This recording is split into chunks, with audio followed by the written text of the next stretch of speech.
میاں بیوی کی لڑائی کا آخری حل کیا طلاق ہی ہے؟ آج کل دیکھا جاتا ہے شادی ہوتی ہے 1 مہینے بعد 2 مہینے بعد طلاق ہو جاتی ہے، گھر بستے نہیں ہیں، تو کیا طلاق ہی اس کا حل ہے؟ بالکل نہیں، طلاق کی آخری اسٹیپ ہوتا ہے کہ جہاں جا کے پھر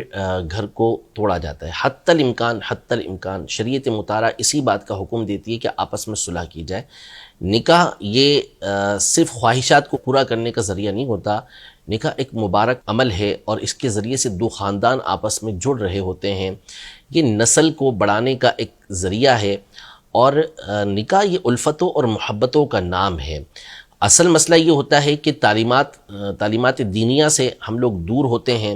ہمیں معلوم نہیں ہوتا کہ کس انداز میں ہم نے آگے زندگی کو گزارنا ہے، اور برائیوں کے ساتھ،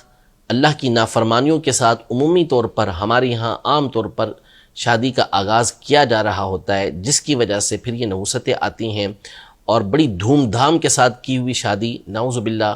اللہ محفوظ رکھے، کہ بہت سارے ایسے معاملات پیش آتے ہیں کہ 1 مہینے کے بعد، 2 مہینے کے بعد، سال کے بعد گھر ٹوٹ جاتے ہیں۔ تو برائے مہربانی پہلے تو آپ اس بارے میں معلومات حاصل کر لیا کریں، پھر کبھی ایسی نوبت پیش آ جائے کہ اب گھر بننا چلنا ممکن نہیں رہا تو کسی اچھے عالم دین سے، مفتی صاحب سے رابطہ کر لیا کریں کہ وہ آپ کو بتا سکیں کہ آگے کا لائحہ عمل کیا ہونا چاہیے، کیونکہ ایک ساتھ 3 طلاقیں دے دی جاتی ہیں، اور ایک ساتھ 3 طلاقیں دے دینا، اس سے طلاق پڑ جاتی ہیں اور تینوں کی تینوں پڑ جاتی ہیں۔ لیکن یہ طریقہ کار شریعت مطہرہ کا پسندیدہ طریقہ نہیں ہے، پورا ایک طریقہ کار ہے کہ کس طرح آپ نے،